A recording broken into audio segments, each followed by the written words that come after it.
وہ بچے جو روزہ رکھتے تھے گھاس سے میری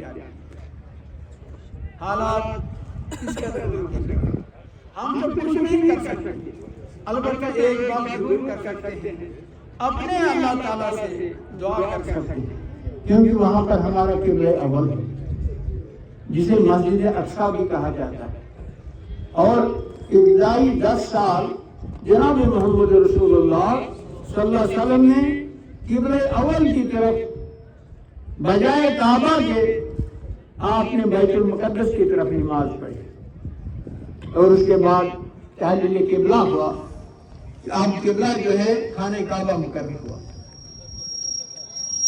بہرحال ہمیں مسجد اقصیٰ سے ایک محبت ہے۔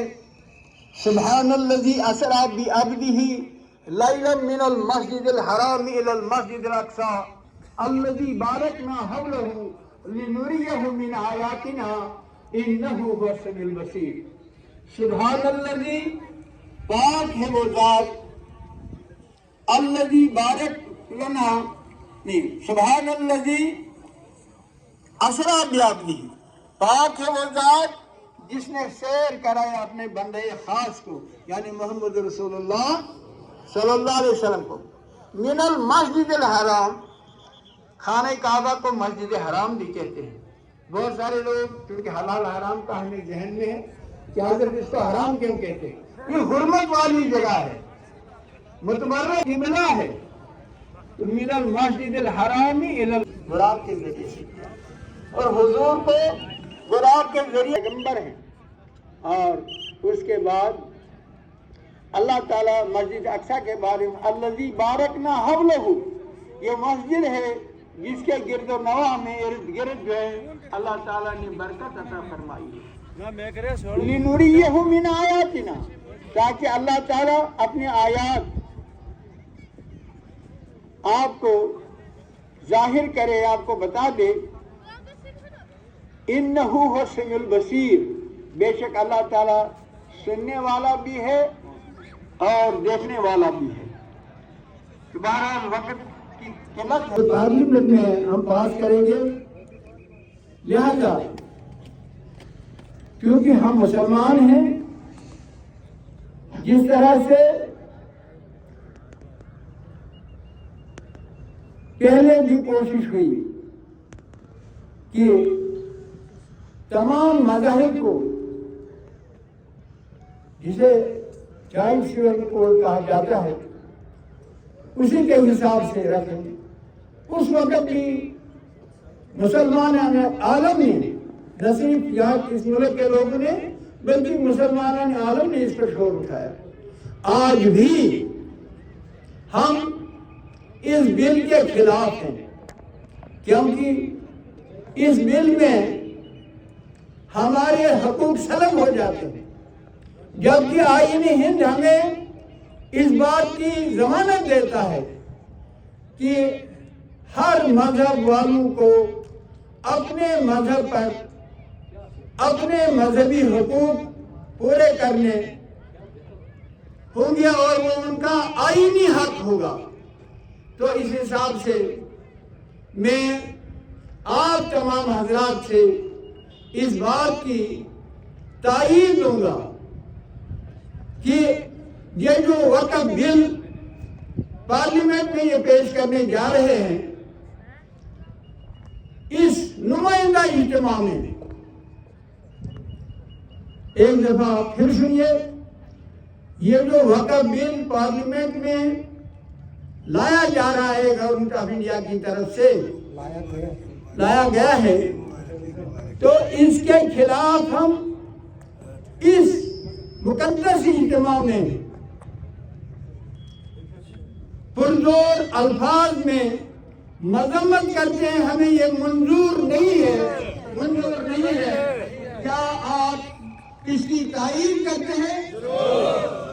کرنے کے لیے کوشش ہو رہی ہے، کیا آپ اس نمائندہ اجتماع میں اس کی پرزور الفاظ میں مذمت کرتے ہیں؟ تو بہرحال یہ ہمارا آئینی حق ہے ہم اپنی بات رکھ. اللہ تعالیٰ کے اس دین کو جو دین ہم نے اختیار کیا ہے اس پر قائم اور دائم رہنے کی توفیق عطا فرمائے. ابھی بھی بہت سارے حضرات جو عیدگاہ سے باہر ہیں ان سے میری مؤدبانہ گزارش ہے جب آپ گھر سے آئے باہر رہنے کا مطلب کیا ہے؟ لا اکراہ فی الدین، دین میں زبردستی نہیں ہے. کوئی آپ سے جیب سے پیسے نہیں نکالے گا. آپ آئیے عیدگاہ میں بیٹھیے اور نماز کا وقت جو ہے اس کا انتظار کیجیے کہ نماز کھڑی ہوگی. تو بہرحال جہاں تک تعلق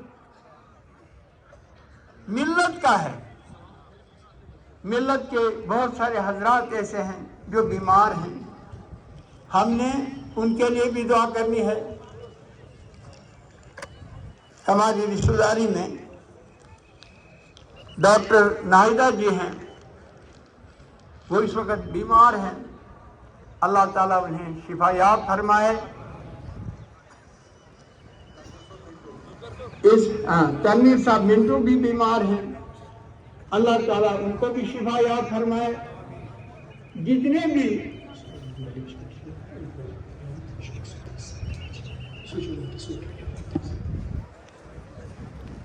ملیشیا سے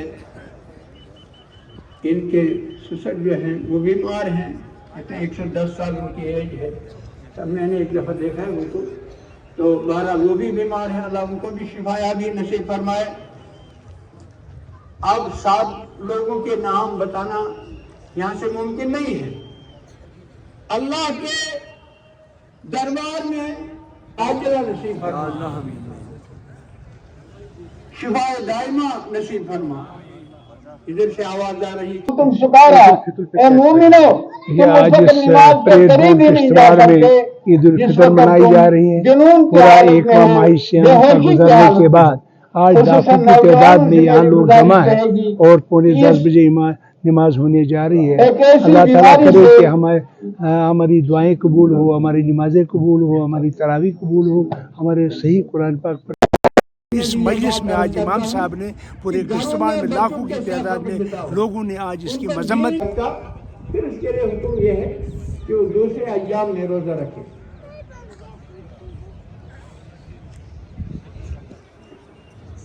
ومن کان مریضا او علی سفر، جو شخص بیمار ہو یا حالت سفر میں ہو، فعدۃ من ایام اخر، اس کے لیے دوسرے ایام وہ مؤخر کر سکتا ہے، دوسرے ایام میں روزہ رکھ سکتا ہے.